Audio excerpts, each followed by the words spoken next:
So I had some questions come up recently regarding the mobile base on my unisaw. I thought I'd answer those questions and take this opportunity to maybe give a quick tour of the saw itself. It's a mid-60s Delta unisaw, 3-phase, 3-horse, 2-horse motor on this one. The general fence that it came with, I think it's a Biesmeyer clone. I think it's actually made by Biesmeyer, but I'm not positive about that. I highly recommend stripping all the paint off the fence rail and polishing it. I polished this to 2000 grit, and the fence slides like you wouldn't believe, and you don't have to worry about the paint gumming up under the slides or any of that. It just will stay clean forever. The extension table here is just MDF with hardboard on top. 2 or 3 coats of wipe-on poly on the hardboard and a couple of coats of wax on top of that. And it's just about as smooth as the cast iron. I really can't tell the difference. The fence slides across both really well.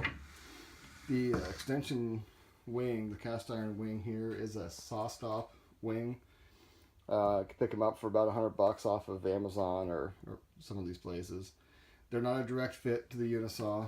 I had to pull the factory wing off. I laid them both upside down on a table, butted them together, and then used the factory wing as a template to mark the holes for the saw stop wing. And it all lined up just fine when it was done.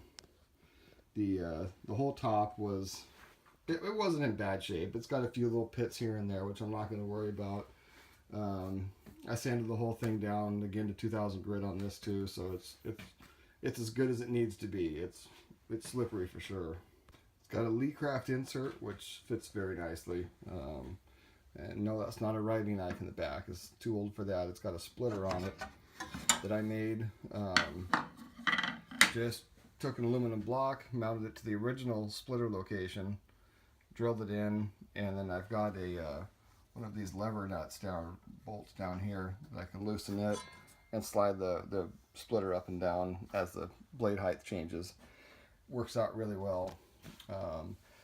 All of the internal components, all the moving parts inside this, I didn't bother to paint. When I had it apart, I just cleaned them up, mainly just with mineral spirits, got all the old gunk off of it, and lubed everything up with dry graphite and a dried Teflon spray.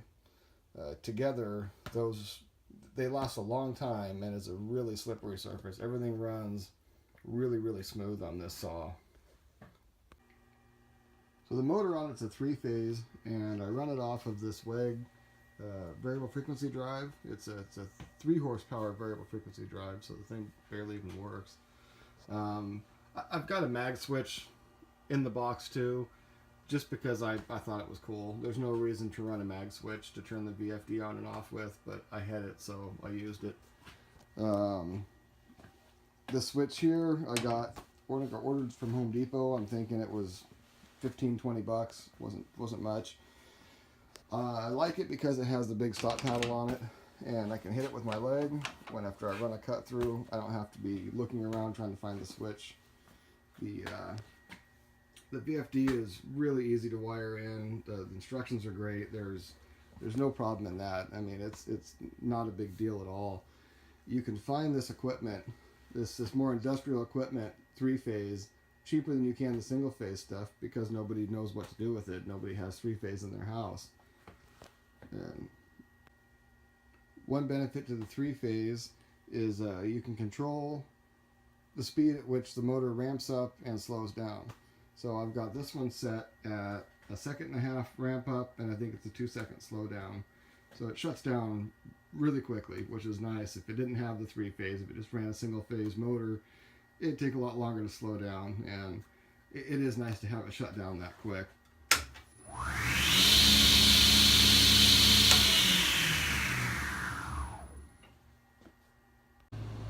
Another thing people shouldn't be afraid of is the fact that it's a right tilt saw.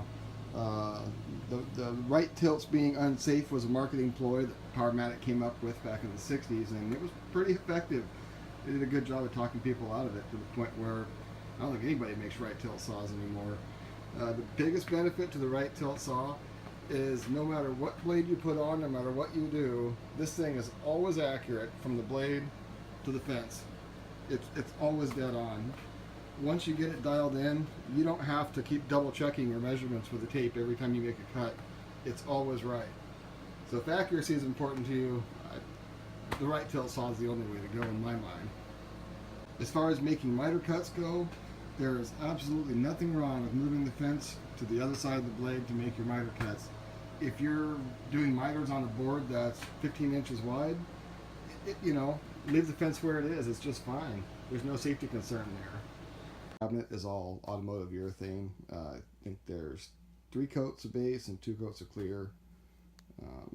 Good durable surface, holds the shine really well. The dust just blows right off of it. Should last a long time. I was lucky with this saw that the hand wheels and the gauge and the stuff was in really good shape. Even the serial number, the plate up here, was in great shape. I just didn't have to scrounge around to find any parts for it. The only thing that I've had to replace on it was replace the arbor bearings, of course, the belts, and I did go ahead and put new bearings in the motor too. It's an old saw. The stuff was worn, but those are just wear items, and another 50 years from now I'll have to do it again. So the fixed wheels started out life as 3-inch casters from Harbor Freight that I just pulled the wheels off of. This C channel here is, I think I got it at Home Depot. It's 1/8 inch thick, about 2 inches by 2 5/8. Just welded on, side to side. And then I've got just a 1/4 inch bolt or 5/16 bolt going through the middle of it. Seems to be more than strong enough. I think that these fixed wheels in the back here only hold maybe 25% of the weight. Should never have a problem with these. All of the tubing used on the base is 14 gauge, 2 inch by 2 inch. Even the pieces here made for the leveling feet are just made out of the same tubing, just cut off at a 45. The only thing I think I might do differently here or add is the maybe 2 more leveling feet in the middle. It seems like I get a little bit of flex from the weight of the saw with no support in the center. So at some point I'll be adding those.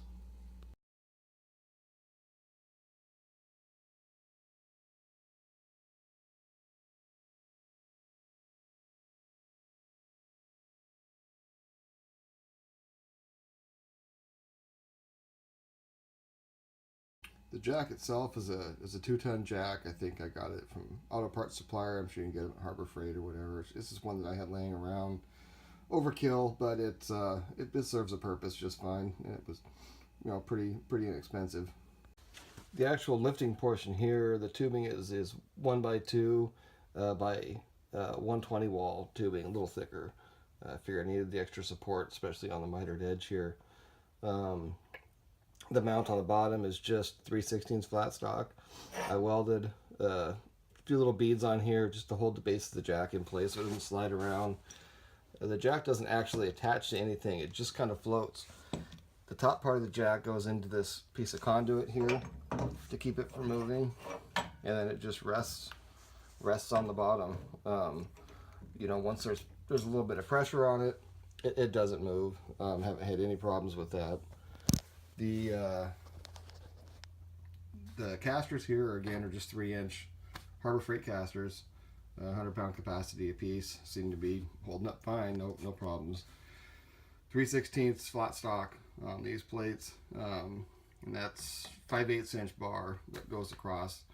One thing I think I'd do different next time is space these wheels a little bit further apart, a little more outboard, a little more stability. These weld-on hinges here, a little harder to find. You have to look for those at a metal supplier, or if you have an Oxark or Norco, they supply them too.